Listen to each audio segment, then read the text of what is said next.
Sejumlah kawasan di Asia dilanda gelombang panas parah dengan suhu sangat ekstrim hingga 50 derajat Celcius.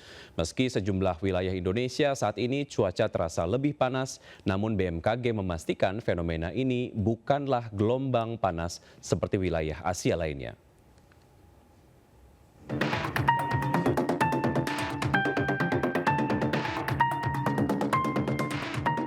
Gelombang panas melanda sebagian Asia. Gelombang panas terparah dilaporkan terjadi di Vietnam, Thailand, Myanmar, Oman, Bangladesh, dan India. Bahkan negara tetangga Thailand melaporkan 30 warganya tewas akibat sengatan panas atau heat stroke sejak 1 Januari hingga 17 April 2024 dengan suhu udara 40 derajat bahkan lebih tinggi. Di Indonesia, sejumlah wilayah merasakan suhu udara yang lebih panas dari biasanya. Namun BMKG memastikan suhu terik di Indonesia bukanlah gelombang panas seperti negara lain di Asia.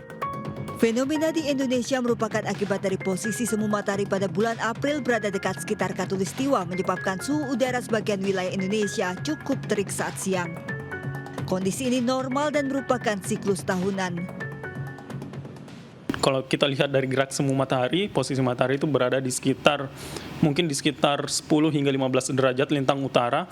Nah, inilah yang menyebabkan beberapa wilayah di daratan Asia dan juga di sebagian wilayah Indonesia ini ada sedikit ada peningkatan suhu udara.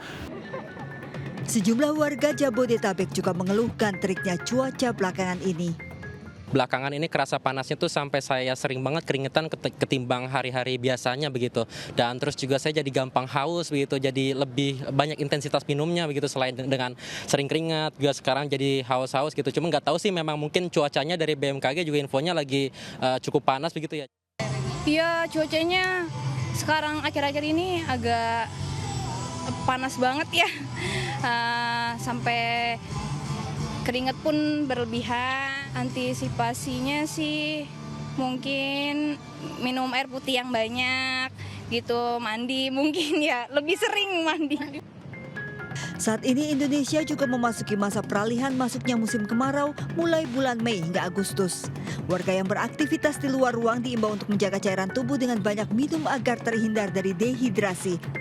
Pastikan juga kenakan tabir surya agar terhindar dari sinar ultraviolet serta tidak membuang puntung rokok sembarangan yang dapat memicu kebakaran. Dari Jakarta, tim liputan iNews melaporkan.